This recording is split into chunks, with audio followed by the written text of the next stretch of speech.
Hello everyone, welcome to Hindi voice. Satyajit Ray की कहानी CR देवता का रहस्य। टेलीफोन किसने किया था? फेलुदा? ये सवाल करते ही मेरी समझ में आया कि मैंने बेवकूफ़ी की है, क्योंकि फेलुदा योगाभ्यास के समय बातचीत नहीं करता है। फेलुदा ने कुल मिलाकर 6 महीनों से व्यायाम छोड़कर योगाभ्यास करना शुरू किया है। सुबह वह आधे घंटे तक तरह तरह के आसन करता है, यहाँ तक कि कोहनी के बल अपने सिर को नीचे कर पैरों को शून्य में उठाकर शीर्षासन भी करता है। फेलुदा का शरीर 1 महीने के अंदर और भी अधिक मजबूत हो गया है, इसलिए ये मानना ही होगा कि योगासन से बहुत ही फ़ायदा हुआ। सवाल करने के बाद ही मैंने पीछे की तरफ मेज़ पर रखी घड़ी में वक्त देख लिया। 7:30 मिनट के बाद फेलुदा ने योगासन समाप्त कर उत्तर दिया, तू उसे पहचान नहीं सकेगा। इतनी देर के बाद इस तरह का जवाब पाकर बड़ा ही गुस्सा आया। जहाँ तक पहचानने की बात है, बहुतों को नहीं पहचानता हूँ, मगर नाम बतलाने में दोष ही क्या है? और अगर नहीं पहचानता हूँ तो पहचान क्या कराई नहीं जा सकती? मैंने गंभीरता के साथ कहा। तुम पहचानते हो?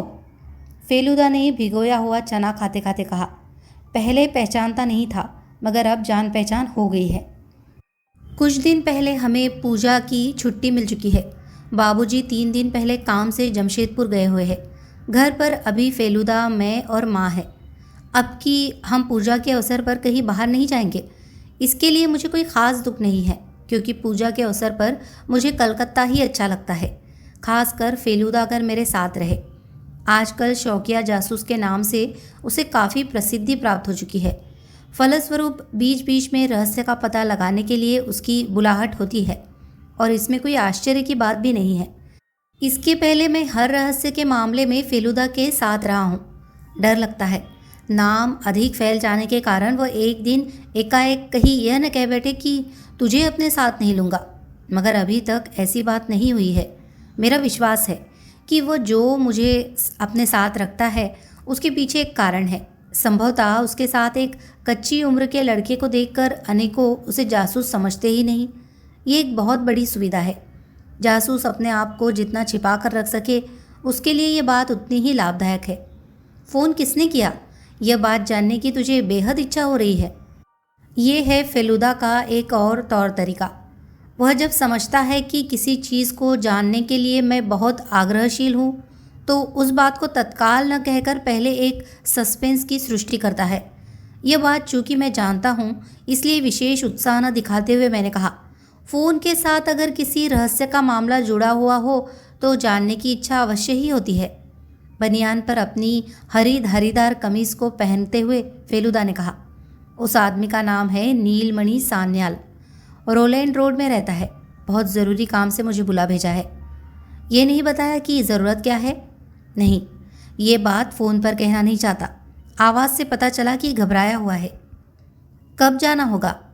टैक्सी से जाने में लगभग 10 मिनट लगेंगे। 9 बजे अपॉइंटमेंट है, इसीलिए अब 2 मिनट के अंदर निकल जाना चाहिए। टैक्सी से नीलमणि सान्याल के मकान की ओर जाते हुए मैंने कहा, बहुत तरह के शैतान आदमी हुआ करते हैं। मान लो नीलमणि सान्याल किसी मुसीबत में न हो और उसने तुम्हें किसी फंदे में डालने के लिए बुलाया हो। फेलुदा ने सड़क की ओर से बिना आँख हटाए कहा, वह रिस्क तो रहता ही है।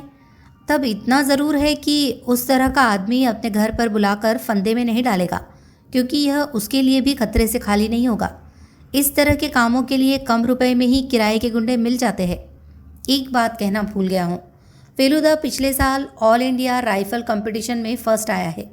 मात्र 3 महीने तक बंदूक चलाने की शिक्षा पाने के बाद उसका निशाना इतना पक्का हो गया कि आश्चर्य लगता है। अब फेलुदा के पास बंदूक और रिवॉल्वर दोनों हैं। तब इतना ज़रूर है कि किताब के जासूस की तरह वह हमेशा रिवॉल्वर लेकर नहीं घूमता है। सच कहूँ, अब तक फेलुदा को इन 2 हथियारों में से एक की भी ज़रूरत नहीं पड़ी है। फिर भी कोई ये नहीं कह सकता कि कभी ज़रूरत होगी ही नहीं। टैक्सी जब मैडम स्क्वायर के पास आई तो मैंने पूछा, वे क्या करते हैं, ये बात तो मालूम है? फेलुदा ने कहा, वे पान खाते हैं, शायद कान से कुछ कम सुनते हैं। वो शब्द का कुछ अधिक प्रयोग करते हैं और जुकाम से कुछ परेशान है। इसके अलावा मुझे अधिक जानकारी नहीं है। इसके बाद मैंने उससे कुछ और पूछताछ नहीं की। नीलमणि सान्याल के घर पहुंचने पर टैक्सी का किराया 1 रुपया 70 पैसा चुकाना पड़ा। 2 रुपये का एक नोट निकालकर फेलुदा ने टैक्सी वाले को दिया और अपने हाथ की भंगिमा से उसे समझा दिया कि खुदरा वापस करने की ज़रूरत नहीं है। हम टैक्सी से उतरकर पोर्टिको के नीचे से होते हुए सामने के दरवाजे के पास पहुंचे और कॉल बेल दबाई। 2 मंजिला मकान है, बहुत बड़ा नहीं और न पुराना ही। सामने की तरफ एक बगीचा भी है, लेकिन उसमें ऐसा कोई पेड़ पौधा नहीं है जो आकर्षक लगे। दरबार नुमा एक व्यक्ति ने फेलुदा से विजिटिंग कार्ड ले लिया और हमें बैठक में बैठने को कहा। कमरे के अंदर जाकर जब हमने चारों तरफ दृष्टि दौड़ाई तो हम विस्मय विमुग्ध हो गए। सोफा, टेबल, गुलदस्ता, तस्वीरों और कांच की अलमारी में सजी हुई खूबसूरत चीज़ों ने एक खासा आकर्षक वातावरण तैयार कर दिया है। लगता है बहुत पैसा खर्च कर और दिमाग लगाकर इन चीज़ों को खरीद कर सजाया गया है। फेलुदा ने खुद ही उठकर जब पंखे का रेगुलेटर घुमाया, ठीक उसी क्षण एक भले आदमी ने कमरे के अंदर प्रवेश किया। पहनावे के रूप में स्लीपिंग सूट के पजामे पर एक तरफा बटनदार अद्धी का कुर्ता, पाँवों में हिरन के चमड़े का चप्पल और दोनों हाथों की उंगलियों में कई अंगूठियाँ, कद मंझला, दाढ़ी मूंछ मुड़ी हुई, सिर पर बहुत ही कम बाल, रंग मोटे तौर पर गोरा और आंखें नींद से बोझिल जैसी। देखने से लगता है अभी नींद से जगकर आ रहे हैं। उम्र कितनी होगी? 50 से ज़्यादा नहीं। आपका ही नाम प्रदोष मित्तिर है? भले आदमी ने पूछा। आप इतने यंग है, ये बात मालूम नहीं थी। फेलुदा ने हे करते हुए मेरी ओर इशारा किया और कहा, ये मेरा चचेरा भाई है, बड़ा ही अक्लमंद लड़का है। आप अगर चाहे तो हम लोगों की बातचीत के दौरान उसे मैं बाहर भेज दे सकता हूँ। मेरा कलेजा धड़कने लगा, मगर भले आदमी ने एक बार मेरी ओर सरसरी निगाह डालते हुए कहा, रहने दीजिए, कोई हर्ज नहीं है। उसके बाद फेलुदा की ओर मुड़कर बोले, वो आप लोग कुछ लीजिएगा, चाय या कॉफ़ी? नहीं, हम अभी चाय पीकर ही आ रहे हैं। ठीक है, फिर वक्त बर्बाद न कर यही बता रहा हूँ कि मैंने आपको क्यों बुलाया है। तब हाँ, इसके पहले मैं अपना परिचय दे दूँ। आप समझ ही रहे होंगे कि मैं शौकीन आदमी हूँ। इसका भी अंदाज़ लग गया होगा कि मेरे पास थोड़ा बहुत पैसा भी है। कहने पर आपको इस पर यकीन न होगा कि मैं न तो नौकरी करता हूँ और न व्यवसाय। हाँ, बपौती जायदाद का एक भी पैसा मुझे नहीं मिला है। नीलमणि बाबू ने रहस्य की दृष्टि करने की मुद्रा बनाकर चुप्पी साध ली। फिर क्या लॉटरी का पैसा मिला है? जी, फिर क्या लॉटरी वगैरह से पैसा मिला है? एग्जैक्टली। भले आदमी बच्चे की तरह चिल्ला उठे। 11 साल पहले रेजर्स लॉटरी में जीतने के कारण एक ही बार में लगभग 2.5 लाख रुपए मिल गए। उसके बाद उसी रुपए से, कुछ तो रुपए के ज़ोर से और कुछ भाग्य के ज़ोर से अच्छी तरह से रह रहा हूँ। 8 साल पहले मैंने ये मकान बनवाया है। हो सकता है आप सोचे कि इस तरह निठल्ला रहकर जीवन कैसे जीता हूँ, मगर दरअसल मैं एक काम करता हूँ, बस एक ही काम, और वो है नीलामी से सब चीज़ें खरीद कर घर सजाना। भले आदमी ने अपने दाहिने हाथ को उठाकर चारों तरफ सजी हुई चीज़ों की ओर इशारा किया। उसके बाद बोले, जो घटना घटी है उससे मेरी इन आर्टिस्टिक चीज़ों का कोई रिश्ता है या नहीं, कह नहीं सकता, मगर मेरे मन में संदेह हो रहा है कि रिश्ता हो भी सकता है। ये जो नीलमणि बाबू ने अपने कुर्ते की जेब में हाथ डालकर कागज़ के कुछ टुकड़े बाहर निकाले और फेलुदा की ओर बढ़ा दिए। फेलुदा के साथ साथ मैंने भी उन कागज़ के टुकड़ों को देखा। कागज़ के 3 टुकड़े हैं। उनमें से हर एक में लिखावट के बदले लकीरों के जरिए छोटे चित्र बने हुए हैं। उन चित्रों में से कुछ साफ साफ समझ में आते हैं, जैसे उल्लू, आँख, सांप, सूर्य। मुझे ये चित्र पहले से देखे जैसे लग रहे थे कि तभी फेलुदा ने कहा, यह सब तो हियरोग्लिफिक जैसा लगता है। भले आदमी ने सख्ते में आकर कहा, जी? फेलुदा ने कहा, पुराने ज़माने में इजिप्शियनों ने जिस लिखावट की इजाद की थी, यह उसी तरह के जैसा लग रहा है। यह बात है। मगर इस लिखावट को पढ़ ले ऐसा आदमी कलकत्ते में है या नहीं, कहना मुश्किल है। भले आदमी का चेहरा थोड़ा बुझ गया और बोले, फिर जो चीज़ हर 2 दिन के बाद डाक के ज़रिए मेरे नाम से आती है, उसका अगर अर्थबोध न हो तो बहुत ही परेशानी में डालने वाली बात होगी। मान लीजिए यह सब अगर सांकेतिक धमकियाँ हो, कोई मेरी हत्या करना चाहता हो और मुझे डरा रहा हो। कुछ एक क्षण चुप रहने के बाद फेलुदा ने कहा, आपके यहाँ जो जो चीज़ें सजी हुई है, उनके बीच कोई इजिप्शियन चीज़ है? नीलमणि बाबू ने हंसकर कहा, मेरी कौन सी चीज़ कहाँ की है ये बात मैं भी अच्छी तरह नहीं जानता। खरीदता इसलिए हूँ कि मेरे पास पैसा है। दूसरी बात है, और लोगों को खरीदता देखता हूँ, इसीलिए मैं भी खरीदता हूँ।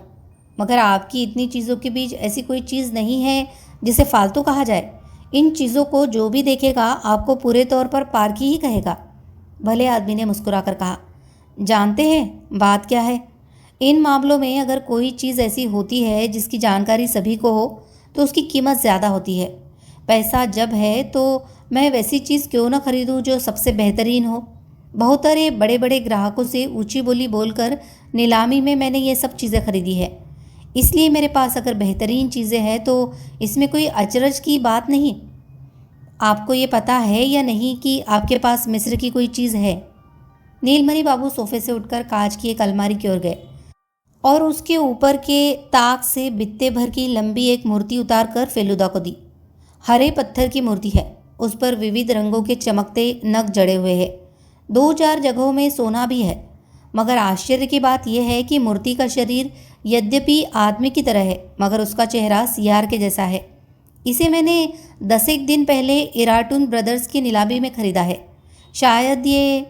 फेलुदा ने मूर्ति पर एक बार सरसरी निगाह दौड़ाकर कहा, एनुबिस। एनुबिस? ये एनुबिस क्या है?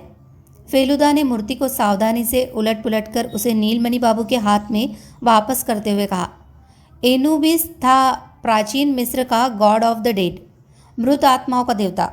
आपको ये बेहतरीन चीज़ मिली है। मगर भले आदमी की आवाज़ में भय का पुट था। इस मूर्ति से इन चिट्ठियों का कोई संबंध है? मैंने इसे खरीद कर कोई गलती की है? इसे छीन लेने के लिए कोई धमकियाँ दे रहा है? फेलुदा ने सिर हिलाकर कहा, यह कहना मुश्किल है। चिट्ठियों का आना कब से शुरू हुआ है? पिछले सोमवार से, यानी मूर्ति खरीदने के बाद से ही। हाँ। लिफाफे आपके पास है? नहीं, फेंक दिए। रखना ही संभवतः उचित था, मगर लिफाफे बिल्कुल मामूली थे। मामूली टाइपराइटर से ही पता लिखा गया था। एल्गिन रोड पोस्ट ऑफिस की मुहर थी। ठीक है। फेलुदा उठकर खड़ा हो गया। मुझे ऐसा नहीं लगता है कि अभी कोई कार्रवाई की जाए। सेफ साइड में रहने के लिए इतना ही कीजिएगा कि मूर्ति को अलमारी में रखने की बजाय अपने हाथ के पास रखिएगा। हाल में एक आदमी के घर से इस तरह की चीज़ों की चोरी हो गई है। ऐसी बात है? हाँ, एक सिंधी सज्जन के घर से। जहाँ तक मुझे मालूम है चोर अब तक पकड़ा नहीं जा सका है। हम कमरे से निकलकर बाहर लैंडिंग में चले आए। फेलुदा ने कहा, आपसे मजाक कर सकता हो ऐसा कोई व्यक्ति आपको याद आ रहा है? भले आदमी ने सिर हिलाकर कहा, कोई नहीं। पुराने मित्रों से बहुत दिनों से संपर्क टूट चुका है। और शत्रु? भले आदमी कुछ एक क्षणों तक चुप रहे। उसके बाद उन्होंने कहा, धनी आदमी का शत्रु हमेशा ही है, लेकिन शत्रु कहकर कोई अपना परिचय नहीं देता। आमने सामने मुलाकात होने पर सभी सम्मान के साथ बातचीत करते हैं। आपने बताया था कि मूर्ति आपने नीलामी में खरीदी है? हाँ, एराटून ब्रदर्स की नीलामी में। उस पर और किसी को लोभ था? ये बात सुनकर वे अचानक तनिक उत्तेजना में आ गए और हाथ मलने लगे।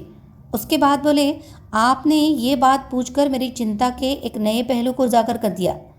नीलामी के दौरान एक सज्जन से मेरी कई बार होड़ लग चुकी है। उस दिन भी यही बात हुई थी।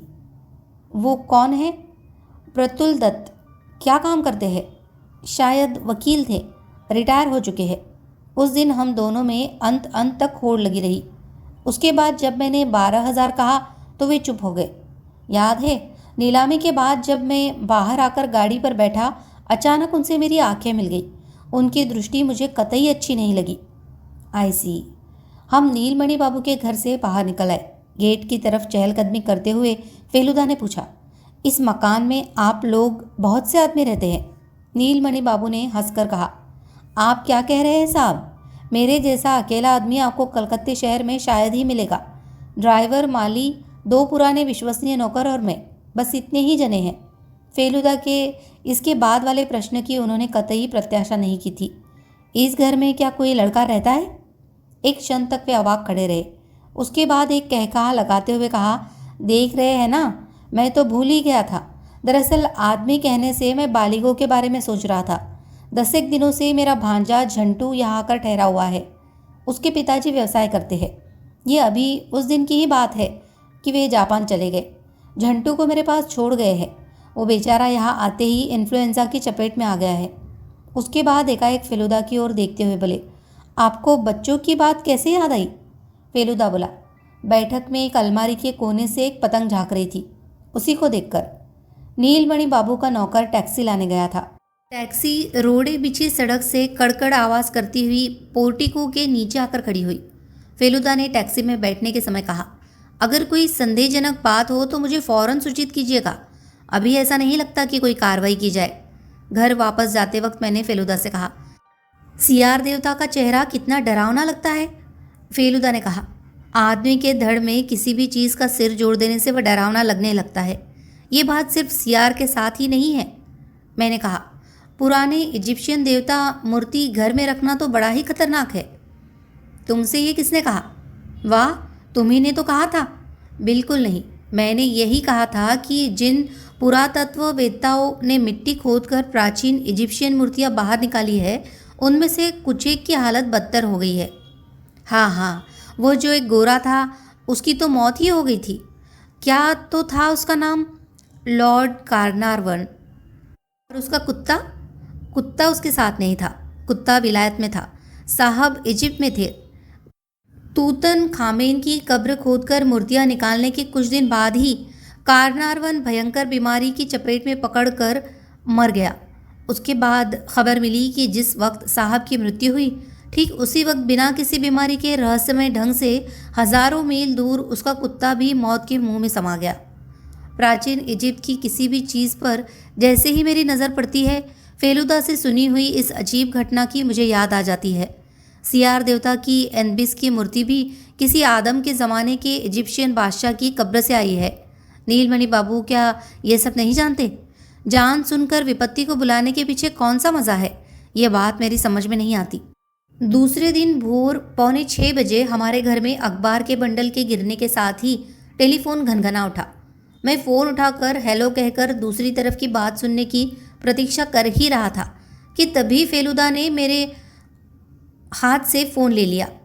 एक एक कर 3 बार 2 बार ओ और 1 बार अच्छा ठीक है कहकर उसने फ़ोन को नीचे रख दिया और भर्राई आवाज़ में कहा, एनबिस गायब हो गया है, अभी तुरंत चलना है।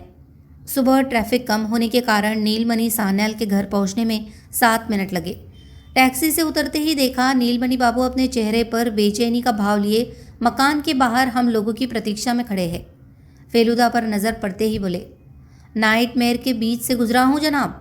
इस तरह का हॉरिबल अनुभव मुझे कभी न हुआ था। हम इस बीच बैठक में आ चुके थे। भले आदमी ने हमारे बैठने के पहले ही बैठकर अपनी कलाइयाँ दिखाई। देखा, आदमी जहाँ घड़ी पहनते हैं उससे ठीक नीचे रस्सी का दाग लगा हुआ है और उनके दोनों हाथ लाल हो गए हैं। फेलुदा ने कहा, बात क्या है? भले आदमी ने दम लेकर भर्राई आवाज़ में कहना शुरू किया, आपके कहे अनुसार कल मूर्ति को सोने के कमरे में ले जाकर तकिए के नीचे रख दिया था। अब लगता है वो जहाँ थी वही अगर पड़ी रहती तो कम से कम शारीरिक यातना तो नहीं भोगनी पड़ती। खैर, मूर्ति को सिर के नीचे रखकर मैं मज़े में सोया हुआ था कि तभी पता नहीं रात के कितने बजे हो गए। बहुत ही बुरी हालत में मेरी नींद टूट गई। देखा किसी ने कसकर मेरा मुंह अंगोछे से बांध दिया है। गले से आवाज़ निकलने के रास्ते को बंद देखकर मैंने अपने हाथ से अड़चन डालने की कोशिश की और ठीक उसी वक्त मेरी समझ में ये बात आई कि अपने से अधिक शक्तिशाली व्यक्ति के शिकंजे में मैं फंस गया हूँ। बात की बात में मेरा हाथ पीछे की ओर उमेट दिया। उसके बाद फिर तकिए के नीचे से मूर्ति लेकर चलता बना। भले आदमी दम लेने के लिए कुछ क्षण तक खामोश रहे। उसके बाद बोले, शायद 3 घंटे तक हाथ बंधे जैसी हालत में पड़ा रहा। पूरे शरीर में झिनझिनी समा गई थी। सुबह मेरा नौकर नंदलाल जब चाय लेकर आया तो मुझे उस हालत में देखकर उसने डोरी खोल दी और मैंने फ़ौरन आपको फ़ोन किया। देखा, फेलुदा के चेहरे का भाव बदल गया है। वह सोफ़ा छोड़कर खड़ा हो गया और बोला, एक बार आपका कमरा देखना चाहता हूँ और ज़रूरत पड़ी तो आपके मकान की तस्वीरें लूँगा। कैमरा भी फेलुदा के झक्कीपन में शुमार है। नीलमणि बाबू हमें 2 मंजिले अपने सोने के कमरे में ले गए। कमरे के अंदर घुसते ही फेलुदा ने कहा, खिड़की में सलाख नहीं है? भले आदमी ने सिर हिलाकर कहा, मत कहिए, विलायती तरीके का मकान है ना, और मेरे साथ बात यह है कि मैं खिड़की बंद कर सो ही नहीं पाता। फेलुदा ने खिड़की से गर्दन बढ़ाकर नीचे की ओर देखते हुए कहा, बहुत आसान बात है। पाइप है, कार्निश है, कोई भी जवान आदमी खिड़की से कमरे के अंदर आ सकता है। उसके बाद फेलुदा ने कमरे के चारों तरफ भली भांति देखकर और तस्वीरों को उलट पुलट कर देखते हुए कहा, अब मकान के बाकी हिस्से को भी घूम फिर कर देखना चाहता हूँ। नीलमणि बाबू ने पहले 2 मंजिला दिखाया। बगल के कमरे में एक खाट पर 12-13 साल के एक लड़के को गले तक रजाई ओढ़कर पड़े देखा। उसकी आंखें बड़ी बड़ी है और देखने से लगता है कि उसका स्वास्थ्य ठीक नहीं है। समझ गया, यही झंटू है, नीलमणि बाबू ने कहा।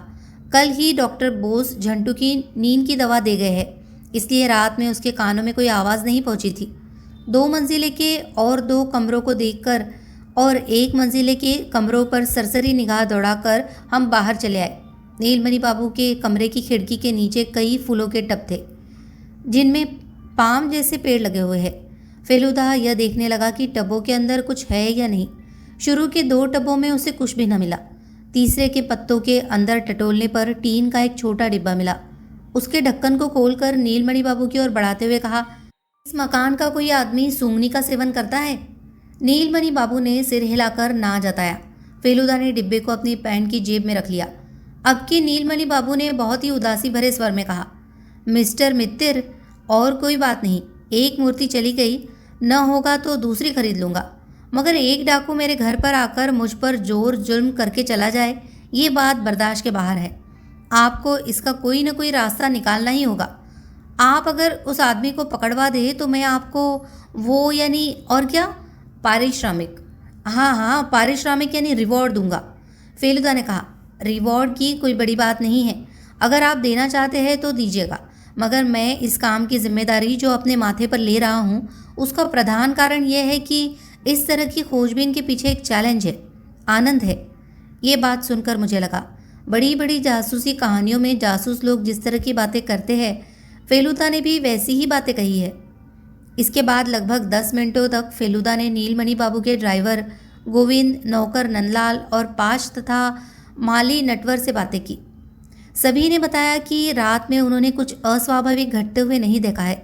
बाहरी आदमी में सिर्फ डॉक्टर बोस रात को 9 बजे झंटू को देखने आए थे।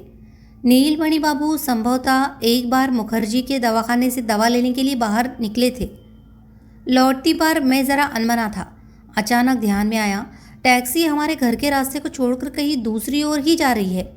फेलुदा को गंभीर पाकर उससे मैंने कुछ और पूछताछ नहीं की। टैक्सी फ्री स्कूल स्ट्रीट के एक मकान के सामने रुकी। देखा, मकान के सदर दरवाजे के ऊपर साइन बोर्ड पर बड़े बड़े रूपले अक्षरों में लिखा है, हेराटून ब्रदर्स ऑक्शनियर्स। यही नीलामी की दुकान है।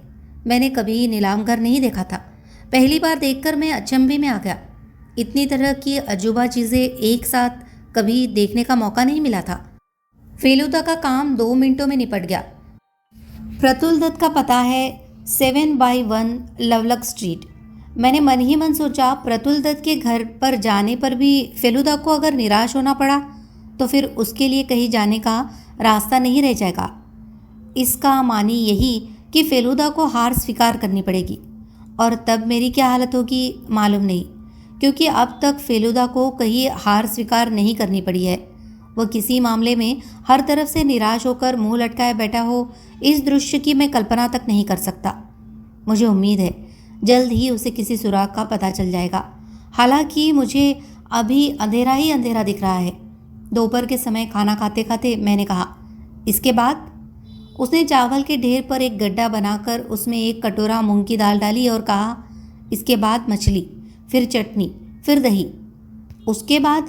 उसके बाद पानी पीकर मुंह धोऊंगा, फिर एक बीड़ा पान खाऊंगा। उसके बाद एक जगह फ़ोन कर आधे घंटे तक नींद लेता रहूँगा। इन सबों में टेलीफोन ही मेरे लिए सबसे दिलचस्प खबर है, इसलिए मैं उसी के इंतज़ार में बैठा रहा।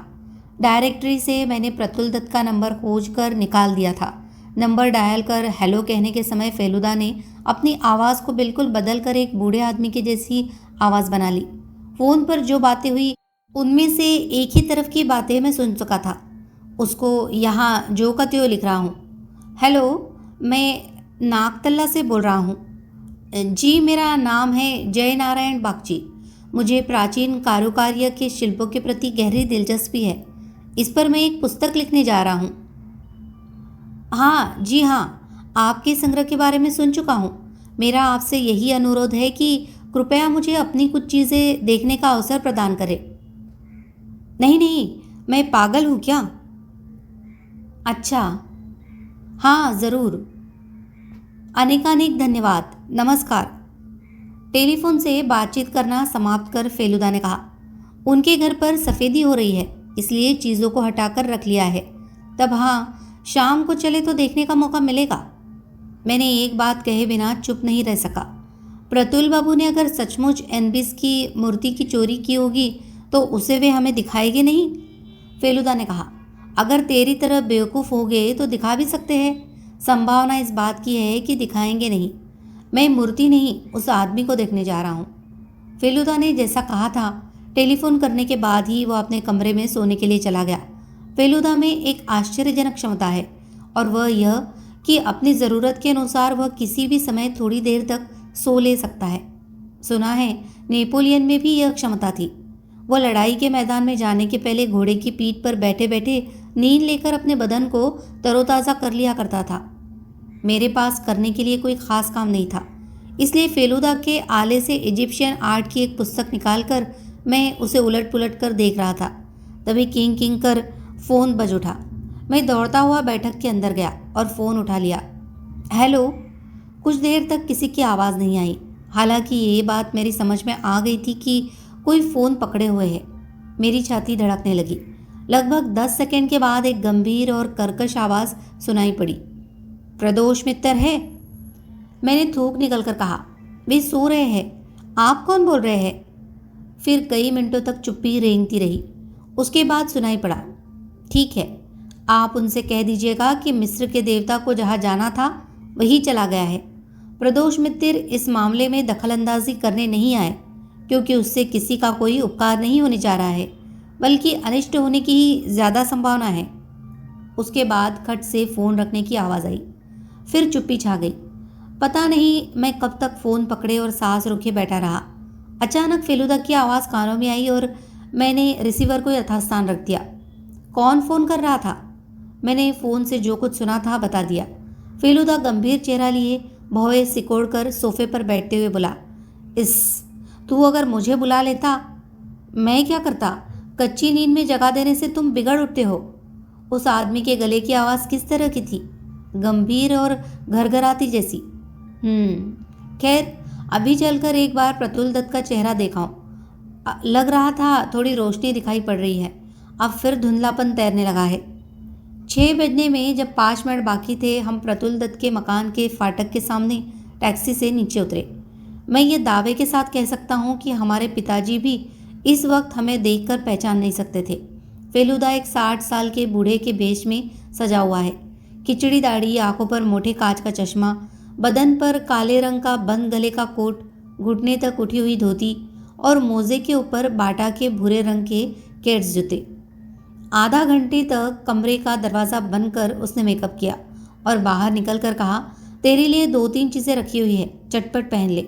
मैंने अवाक होकर कहा, मुझे भी मेकअप करना है? बेशक। 2 मिनटों में ही मेरे सिर पर छोटे छोटे बालों वाला एक विग और नाक पर एक चश्मा लग गया। उसके बाद फेलुदा ने एक पेंसिल से मेरे बालों को बिखेर दिया। उसके बाद कहा, तू मेरा भांजा है, तेरा नाम है सुबोध, यानी तू शांत, शिष्ट, पूछदार, भला मानस है। वहाँ अगर कुछ बोला तो घर लौटते ही तमाचे और थप्पड़ से तेरा स्वागत किया जाएगा। प्रतुल बाबू के मकान में सफ़ेदी का काम करीब करीब खत्म हो चुका है। मकान की डिज़ाइन देखकर पता चल जाता है कि वह कम से कम 25-30 साल पुराना है। नए रंग के कारण खिड़की, दरवाजे, दीवार इत्यादि झिलमिला रहे हैं। फाटक के अंदर घुसते ही देखा, बाहर एक खुले बरामदे पर बेत की कुर्सी पर एक मध्यवयस्क आदमी बैठे हुए हैं। हमें अपनी ओर आते देखकर भी वे कुर्सी से नहीं उठे। शाम के धुंधलके में भी यह पता चल गया कि उनका चेहरा खासा गंभीर है।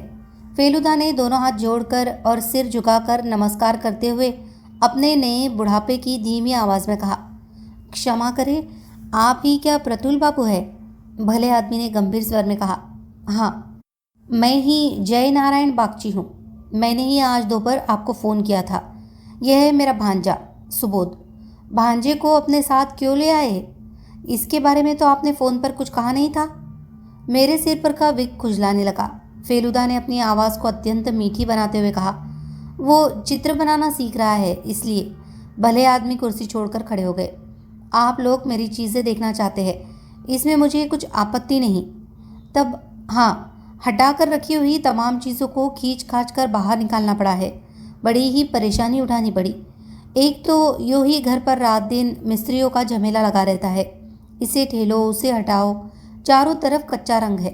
रंग की गंध भी बर्दाश्त नहीं होती। सारी झंझटें चुक जाए तो सांस लेने का मौका मिले। आइए अंदर। वो आदमी भले ही अच्छा न लगा हो, परंतु अंदर जाकर उनकी चीज़ों को देखते ही मैं आश्चर्यचकित रह गया। फेलुदा ने कहा, देख रहा हूँ आपके पास मिस्र की शिल्पकला का खासा अच्छा संग्रह है। सो है, कुछ चीज़ें कैरो में खरीदी है और कुछ यहाँ ऑक्शन में। देखो भैया सुबोध, अच्छी तरह से देख लो। फेलुदा ने मेरी पीठ में चिकोटी काट कर मुझे चीज़ों की ओर धकेल दिया। तरह तरह के देवी देवता है, देख लो। ये जो बाज है वह भी देवता ही है, ये जो उल्लू है वह भी देवता ही है। देखो मिस्र में कितनी तरह की चीज़ों की लोग बाग पूजा उपासना किया करते थे। प्रतुल बाबू ने सोफे पर बैठकर चुरुट सुलगाया। न जाने एकाएक मुझे क्या विचार आया कि मैं बोल उठा, सीआर देवता नहीं है मामा जी। इस सवाल से प्रतुल बाबू को जैसे एक धक्का लगा हो। वे बोले, चुरुट की क्वालिटी फील कर गई है, पहले इतना कड़ा नहीं हुआ करता था। फेलुदा ने पहले की तरह महीन आवाज़ में कहा, हे मेरा भांजा एनबिस के बारे में कह रहा है, कल ही उसे इसके बारे में बताया था। प्रतुल बाबू अचानक झुंझला उठे। एनुबिस स्टूपिड फूल। जी। फेलुदा ने अचकचा कर प्रतुल बाबू की ओर देखा। एनुबिस को आप मूर्ख कह रहे हैं?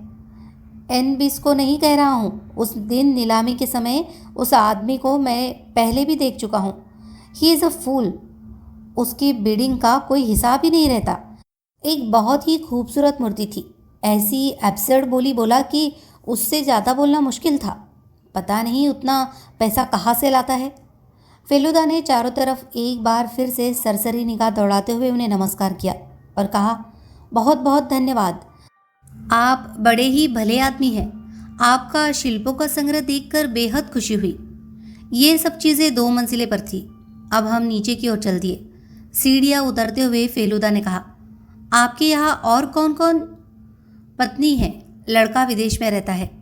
प्रतुल दत्त के घर से निकलने के बाद जब हम टैक्सी के लिए आगे बढ़े तो ये बात समझ में आई कि मोहल्ला कितना निर्जन है। अभी 7 भी नहीं बजे है, फिर भी सड़क पर राहगीर नहीं के बराबर है।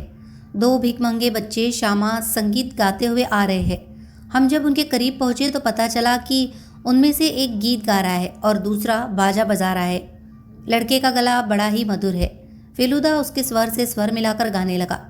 बोलो माँ तारा जाऊँ मैं कहा, कोई न मेरा है शंकरी यहाँ। बालीगंज के सर्कुलर रोड से चहलकदमी करते वक्त हमारी दृष्टि एक भागती हुई टैक्सी पर पड़ी। फेलुदा ने आवाज़ देकर उसे रोका। जब हम टैक्सी के अंदर बैठने लगे तो बूढ़े ड्राइवर को फेलुदा की ओर आश्चर्य भरी दृष्टि से देखते हुए पाया। इस मरियल बूढ़े के गले से नौजवान के गले की जैसी तेज़ आवाज़ कैसे निकली थी? शायद वह यही सोच रहा था। दूसरे दिन सुबह जब टेलीफोन बजा, मैं बाथरूम के अंदर दांत साफ कर रहा था, इसलिए फेलुदा ने ही फ़ोन का रिसीवर उठाया। पूछने पर पता चला कि नीलमणि बाबू ने एक सूचना देने के लिए फ़ोन किया था। कल प्रतुल बाबू के घर में भी डकैती हो गई। यह खबर अखबार में भी छपी है। रुपया पैसा नहीं गया है। डकैत सिर्फ कुछ एक प्राचीन काट कार्य की चीज़ें ले गए हैं। 8-10 छोटी छोटी चीज़ें। उनकी कीमत कुल मिलाकर 20-25 हज़ार रुपये से कम न होगी। पुलिस ने खोज पड़ताल शुरू कर दी है। प्रतुल बाबू के घर पर सुबह सुबह पुलिस से साक्षात्कार होना और उनके बीच फेलुदा का परिचित आदमी मिल जाना कोई आश्चर्य की बात नहीं है। हम जब वहाँ पहुँचे तो 7:15 बज चुके थे। आज मैंने मेकअप नहीं किया है। फेलुदा अपनी जापानी कैमरा अपने साथ लाना भूला नहीं था। हम कुल मिलाकर गेट के अंदर पहुँचे ही होंगे कि तभी एक प्रसन्न मुख, मोटा सोटा चश्मा लगाया हुआ आदमी, शायद इंस्पेक्टर या कुछ वैसा ही होगा, फेलुदा पर नज़र पड़ते ही उसके पास बढ़ाया और उसकी पीठ पर एक धौल जमाते हुए बोला, क्या हाल चाल है फेलू मास्टर? लगता है गन मिलते ही आकर हाजिर हो गए। फेलुदा ने विनम्रता के साथ हंसते हुए कहा, क्या करूँ, हमारा तो यही काम है। काम मत कहो, काम तो है हम लोगों का, तुम लोगों का ये शौक है, कहो ठीक कह रहा हूँ ना? फेलुदा ने इस बात का उत्तर न देकर कहा। कुछ पता चला? बर्गलरी केस है, इसके अलावा और क्या हो सकता है? इतना ज़रूर है कि भले आदमी बहुत ही अपसेट है, अपना सिर पीटते हुए बस इतना ही कहते हैं कि कल एक बूढ़ा आदमी एक छोकरे के साथ उनकी चीज़ें देखने आया था। उनकी धारणा है कि इस बर्गलरी के पीछे दोनों का हाथ है। ये बात सुनते ही मेरा गला सूखने लगा। फेलुदा वास्तव में बीच बीच में बड़ा ही बेढप काम कर बैठता है, मगर फेलुदा में घबराहट का नामो निशान नहीं था। वो बोला, फिर उस बूढ़े का पता चलते ही चोर पकड़ में आ जाएगा? ये तो बड़ा ही आसान मामला है, मोटे पुलिस के अफसर ने कहा। बहुत ही अच्छी बात कह रहे हो, एक बार की उपन्यास के खाटी जासूस की तरह। वाह। उनसे इजाज़त लेकर फेलुदा और हम कमरे की ओर बढ़ गए। प्रतुल बाबू को आज भी उसी बरामदे पर बैठे हुए देखा। वे इतने अनमने थे कि हमें देखकर भी जैसे नहीं देख रहे थे। किस कमरे से चोरी हुई है, देखोगे? मोटे पुलिस अफसर ने पूछा। चलिए। कल शाम हम 2 मंजिले के जिस कमरे में गए थे, आज भी हमें उसी के अंदर जाना पड़ा। किसी और चीज़ की ओर आंखें दौड़ाए बगैर फेलुदा सीधे बालकनी की ओर चला गया। बालकनी से झुककर नीचे की ओर देखते हुए बोला, पाइप से अनायास ऊपर चढ़ा जा सकता है। मोटे पुलिस अफसर ने कहा। हाँ, चढ़ा तो जा सकता है, और जानते हो, परेशानी की बात यह है कि दरवाजे का रंग कच्चा रहने के कारण उसे 2 दिनों से बंद नहीं किया जाता था। चोरी किस वक्त हुई है? रात 9:45 बजे। पहले पहल इसका पता किसे चला? इनका एक पुराना नौकर उसी तरफ एक कमरे में बिस्तर बिछा रहा था। आवाज़ सुनकर वो वहाँ देखने गया। तब कमरे में अंधेरा फैला था। बत्ती जलाने के पहले ही उस पर एक जोरों का घूंसा पड़ा और वो बेहोश हो गया। उसी मौके से लाभ उठाकर चोर चंपत हो गया। फेलुदा की भौं में सिकुड़न पड़ गई। बोला, एक बार उस नौकर से बातचीत करना चाहता हूँ। नौकर का नाम वंशलोचन है। गुस्से के कारण उसे जिस यातना और भय का सामना करना पड़ा था, उनमें से दोनों चीज़ें अब तक बरकरार है। फेलुदा ने पूछा। दर्द कहाँ है? नौकर ने कराहते हुए कहा, पेट में। पेट में? ऐसा पेट में मारा था? हाथ में कितनी ताकत थी? बाप रे बाप। ऐसा महसूस हुआ जैसे पेट पर किसी पत्थर की चोट पड़ी हो, और उसके बाद ही आंखों के सामने अंधेरा तिर गया। तुम्हें आवाज़ कब सुनाई पड़ी थी? उस वक्त तुम क्या कर रहे थे? मैंने टाइम नहीं देखा था बाबू। तब मैं माँ जी के कमरे में बिस्तर बिछा रहा था। 2 बच्चे मिलकर कीर्तन गा रहे थे और मैं सुन रहा था। माँ जी पूजा घर में थी। वे बोली, बच्चों को जाकर पैसे दे दो। मैं जाने को था कि तभी बाबू के कमरे से बर्तन गिरने की जैसी आवाज़ आई। सोचा कोई वहाँ है ही नहीं, फिर भी चीज़ें गिरने की आवाज़ क्यों आ रही है? इसीलिए मैं देखने गया, और कमरे के अंदर जाते ही वंशलोचन इसके बाद कुछ कह नहीं सका। सब कुछ सुनने के बाद लगा हमारे जाने के बाद 1 आध घंटे के अंदर ही वो चोर वहाँ पहुँचा होगा। मैंने सोचा फेलुदा शायद और कुछ पूछताछ करे, मगर अंततः वो कुछ नहीं बोला। मोटे पुलिस अफसर को धन्यवाद देकर हम कमरे से बाहर निकल आए। बाहर सड़क पर आते ही फेलुदा के चेहरे पर एक परिवर्तन आ गया। इस चेहरे को मैं पहचानता हूँ। फेलुदा को कोई रास्ता दिख गया है, और उस रास्ते पर चलते ही रहस्य का समाधान मिल जाएगा। हमारे निकट से होती हुई एक टैक्सी गुजर गई, मगर फेलुदा ने उसे रोका नहीं। हम दोनों पैदल चलने लगे। फेलुदा की देखा देखी मैं भी सोचने लगा, परंतु बहुत आगे तक नहीं बढ़ पाया। प्रतुल बाबू चोर नहीं है, इसका साफ साफ पता चल जाता है। हालांकि प्रतुल बाबू जवान जैसे दिखते हैं और उनकी आवाज़ में एक बुलंदी है, मगर ये बात फिर भी मुमकिन जैसी नहीं लग रही थी कि प्रतुल बाबू एक पाइप से चढ़कर 2 मंजिले पर पहुंच सकते हैं। उसके लिए बहुत कम उम्र के आदमी की ज़रूरत पड़ती है। फिर चोर कौन है? और फेलुदा किस चीज़ के बारे में इतनी तल्लीनता से सोच रहा है? कुछ देर तक पैदल चलने के बाद हम नीलमणि बाबू की दीवार के पास पहुंच गए। दीवार को अपनी बाई ओर छोड़कर फेलुदा आगे बढ़ने लगा। कुछ देर के बाद दीवार बाई ओर मुड़ गई है। फेलुदा मुड़ गया और उसके साथ साथ मैं भी। इस ओर रास्ता नहीं है, घास पर से होकर चलना पड़ता है।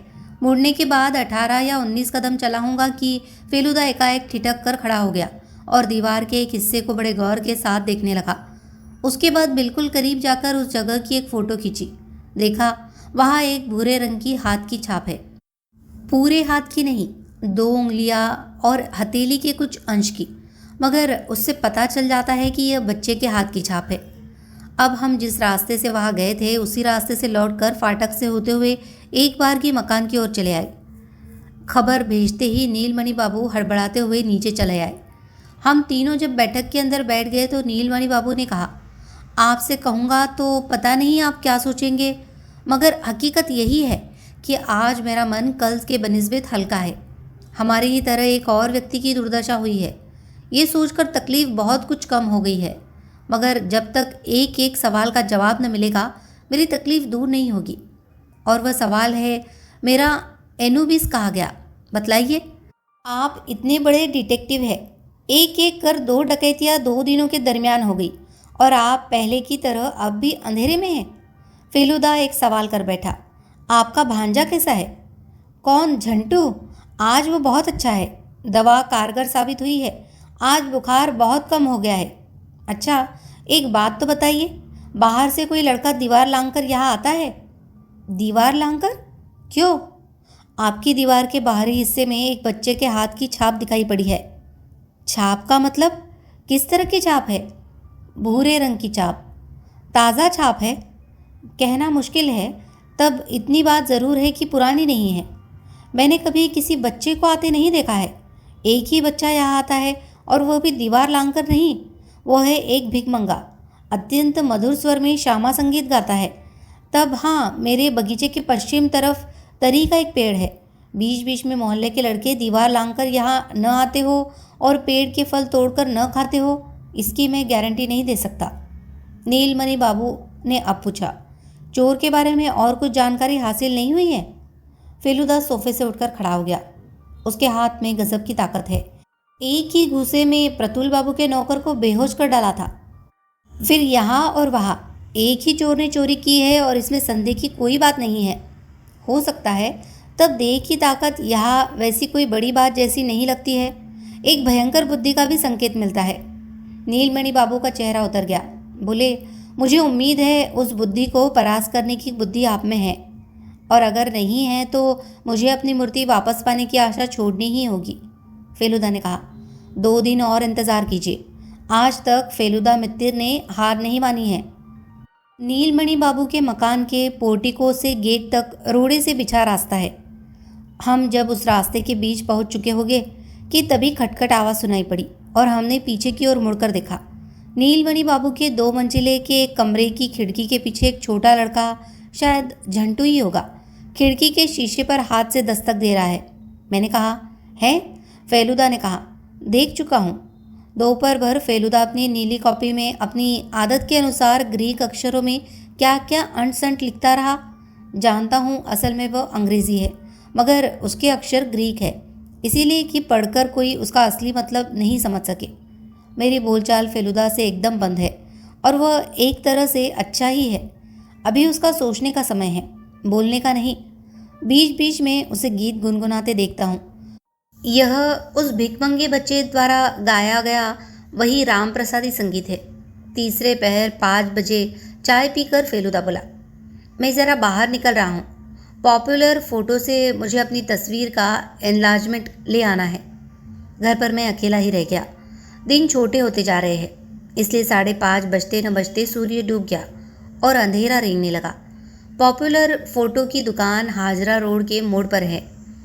फेलुदा को फ़ोटो लेकर लौटने में 20 मिनट से ज़्यादा नहीं लगना चाहिए था, लेकिन इतनी देर क्यों हो रही है?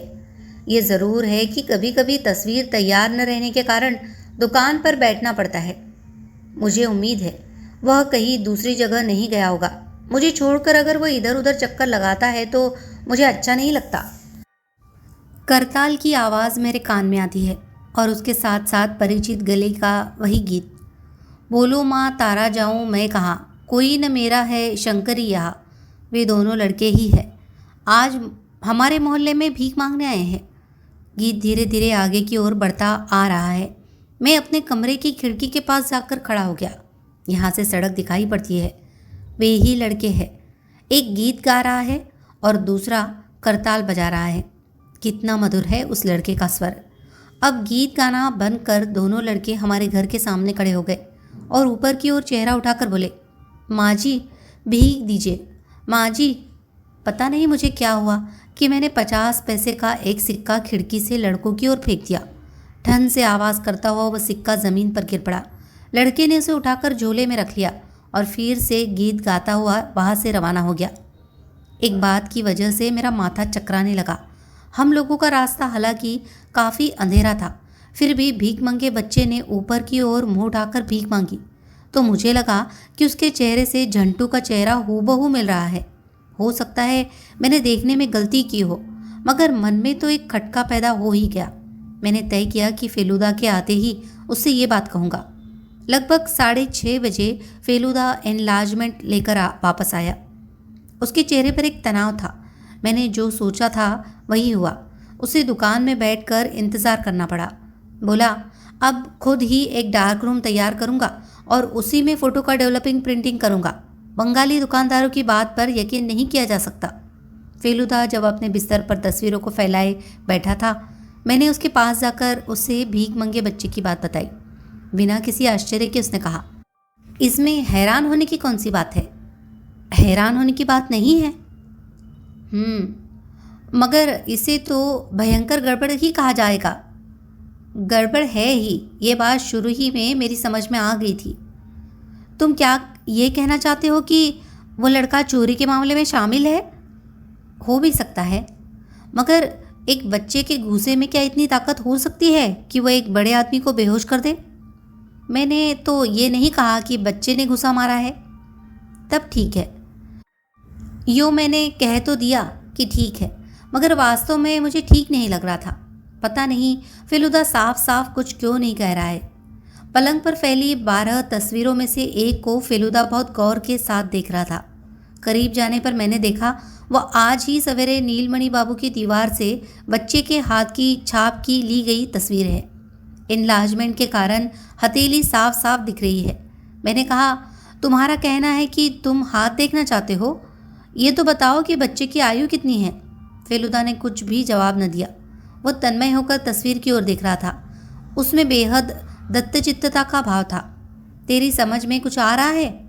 उसके आकस्मिक प्रश्न ने मुझे चौंका दिया। समझ में क्या आएगा? सुबह तूने क्या समझा था और अब तेरी समझ में क्या आ रहा है, यही बता। सुबह यानी जब तुमने तस्वीर ली थी? हाँ, क्या समझूंगा? बच्चे का हाथ है, इसके सिवा समझने की और क्या बात है? छाप का रंग देखने से कुछ मतलब नहीं निकलता है। रंग तो भूरा था, इसका क्या मतलब निकलता है? यही कि बच्चे के हाथ में भूरा रंग लगा हुआ था। इसका कुछ मानी है? ठीक ठीक बताओ। पेंट हो सकता है। कहाँ का पेंट? मुझे एकाएक ये बात याद आ गई। प्रतुल बाबू के दरवाजे का रंग। एग्जैक्टली। उस दिन तुम्हारी शर्ट की आस्तीन में भी लग गया था। तू जाकर देख सकता है कि अब भी लगा हुआ है। मगर मेरा सिर चकराने लगा था। जिसके हाथ की छाप है वही क्या प्रतुल बाबू के घर के अंदर घुसा था? हो सकता है। अब ये बता कि तस्वीर देखने से तेरी समझ में क्या बात आई है? बहुत सोचने के बाद भी मैं ये बता नहीं सका कि कोई नई बात मेरी समझ में आई है। फेलुदा ने कहा, तू बता देता तो मुझे ताज्जुब होता। ताज्जुब ही नहीं, शौक भी लगता, क्योंकि तब मुझे मानना पड़ता कि तेरी और मेरी बुद्धि में कोई अंतर नहीं है। तुम्हारी बुद्धि क्या बता रही है? बता रही है कि यह एक संगीन मामला है, भयंकर बात। एनुबिस जितना भयंकर होता है उतनी ही भयंकर। दूसरे दिन सवेरे फेलुदा ने पहले नीलमणि सान्याल को फ़ोन किया। हेलो, आप कौन बोल रहे हैं? मिस्टर सान्याल, आपके रहस्य का पता चल गया है। मूर्ति अभी मिली नहीं है। तब वह कहा है इसका मोटे तौर पर अंदाज़ा लगा लिया है। आप क्या घर पर ही रहिएगा? बुखार बढ़ गया है। किस अस्पताल में लेकर जा रहे हैं? ओह अच्छा, फिर बाद में मिलूँगा। फ़ोन रखकर फेलुदा ने एक दूसरे नंबर में डायल किया। फुसफुसाकर क्या बातचीत हुई अच्छी तरह सुन नहीं सका। तब हाँ, ये ज़रूर ही समझ गया कि फेलुदा पुलिस को फ़ोन कर रहा है। फ़ोन रखकर उसने मुझसे कहा, अभी तुरंत बाहर चलना है, तैयार हो जा। एक तो सुबह यूँ ही ट्रैफिक कम रहता है, उस पर फेलुदा ने ड्राइवर से टॉप स्पीड में गाड़ी चलाने को कहा। देखते न देखते हम नीलमणि बाबू के घर के रास्ते पर आ गए। हम जब गेट के करीब पहुँचे, नीलमणि बाबू अपनी काले रंग की एम्बेसडर गाड़ी पर सवार होकर बहुत तेज़ी के साथ दूसरी दिशा की ओर रवाना हो गए। सामने ड्राइवर और पीछे नीलमणि बाबू के अतिरिक्त और कोई आदमी दिखाई नहीं पड़ा। और ज़ोर से फेलुदा चिल्ला उठा, टैक्सी ड्राइवर ने भी उत्तेजना में आकर एक्सीलेटर को अपने पैर से दबा दिया। सामने की गाड़ी एक भद्दी गोगो आवाज़ करती दाहिनी ओर मुड़ गई। अब फेलुदा ने एक ऐसा काम किया जैसा इसके पहले उसने नहीं किया था। कोट के अंदर हाथ डालकर अचानक उसने अपना रिवॉल्वर बाहर निकाल लिया और खिड़की से नीचे झुककर नीलमणि बाबू की गाड़ी के पिछले टायर को निशाना बनाकर गोली दाग दी। लगभग एक ही साथ रिवॉल्वर और टायर फटने की आवाज़ कानों में आई। नीलमणि बाबू की गाड़ी सड़क के किनारे तिरछी होकर एक लैंप पोस्ट से टकरा गई। हम लोगों की गाड़ी जैसे ही नीलमणि बाबू की गाड़ी के पास खड़ी हुई, दूसरी दिशा से पुलिस की जीप भी आ गई। नीलमणि बाबू गाड़ी से उतरकर विरक्ति के साथ इधर उधर ताक रहे थे। फेलुदा और मैं टैक्सी से उतरकर नीलमणि बाबू की ओर चले गए। पुलिस की गाड़ी आकर रुक चुकी है। उससे वही मोटा अफसर नीचे उतरा। नीलमणि बाबू अचानक बोल पड़े, ये सब क्या हो रहा है? फेलुदा ने गंभीरता के साथ कहा, क्या मैं ये जान सकता हूँ कि आपके साथ गाड़ी में ड्राइवर के अलावा और कौन कौन है? और कौन रहेगा? वे चिल्ला उठे। बताया ही था कि मैं अपने भांजे को साथ लिए अस्पताल जा रहा हूँ। अब फेलुदा बिना कुछ बोले सीधे नीलमणि बाबू की गाड़ी के पास चला गया और दरवाजे के हैंडल को पकड़कर जोरों से खींचा। दरवाज़ा खुल गया। दरवाजे को खोलते ही एक बच्चा गाड़ी के अंदर से तीर की तरह बाहर निकला और फेलुदा पर झपट कर उसका गला दबोचने लगा। मगर फेलुदा सिर्फ योगाभ्यास नहीं करता, उसने कुश्ती की भी शिक्षा पाई है।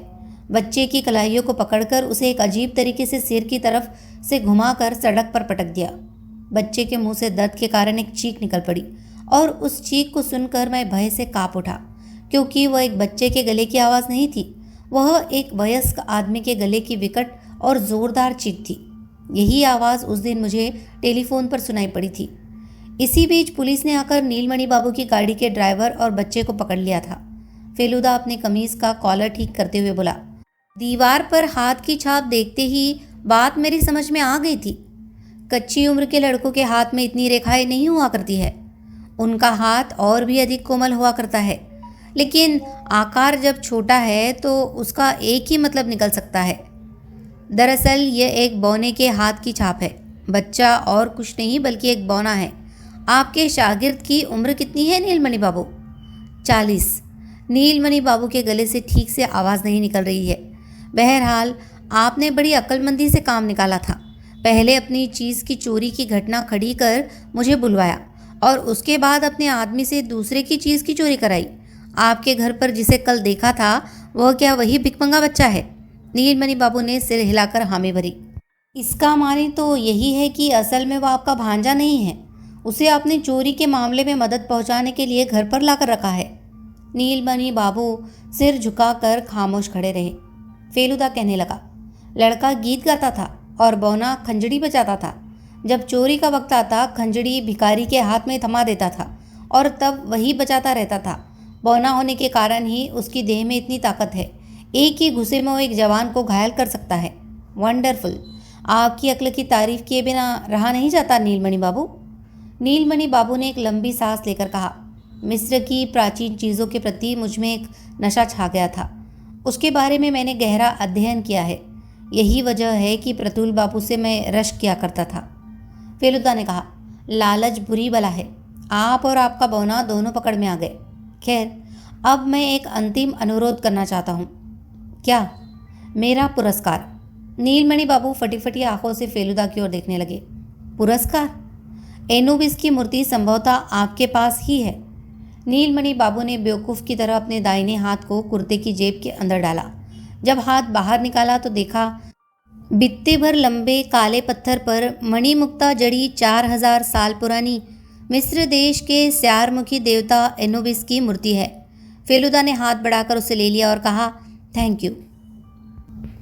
कहानी अगर आपको पसंद आई हो तो प्लीज़ इसे लाइक करें, शेयर करें और कमेंट करें और हमारे चैनल को सब्सक्राइब करना न भूलें। धन्यवाद।